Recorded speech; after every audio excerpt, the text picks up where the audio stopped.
Here's episode 2 of Learning English with Jane Austen, continuing from the opening chapter of Pride and Prejudice, while focusing on practical English learning. Hello, and welcome back to Learn English with Jane Austen. In episode 1, we explored the famous opening sentence of Pride and Prejudice. Today, we'll continue with another passage and learn useful English vocabulary, pronunciation, and expressions. Let's listen to a short excerpt. "My dear Mr. Bennet," said his lady to him one day, "have you heard that Netherfield Park is let at last?" Let's hear it again.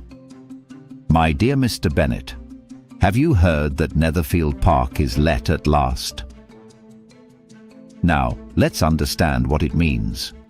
The phrase, "My dear Mr. Bennet," is a polite way for Mrs. Bennet to address her husband.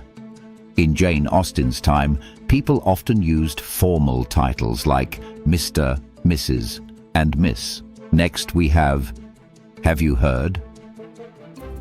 This is a very common English expression. We use it when asking whether someone knows some news or information. For example, have you heard about the new restaurant? Have you heard the latest news? Then we come to an expression that may seem strange today.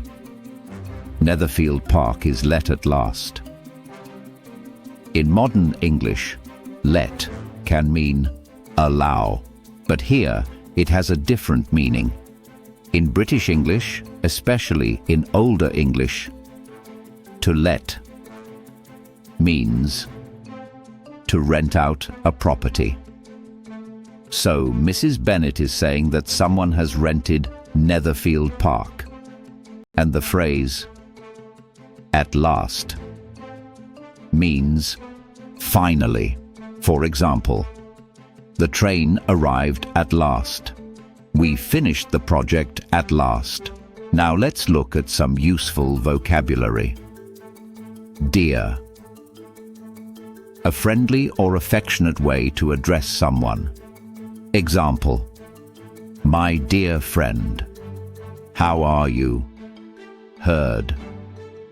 The past participle of the verb hear. Example, I have heard that story before. Let. Rented to someone. Example, the apartment has been let to a young family. At last. Finally. Example, at last, summer has arrived. Now let's practice pronunciation. Repeat after me. My dear Mr. Bennet. Pause.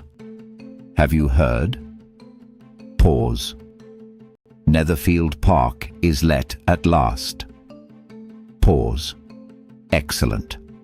One interesting thing about Jane Austen's writing is that important events often begin with ordinary conversations.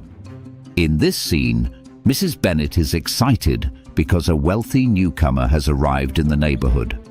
This news will eventually change the lives of her daughters and begin the story's central relationships. As English learners, these conversations are valuable because they contain natural questions, everyday expressions, and useful vocabulary that can still be applied today.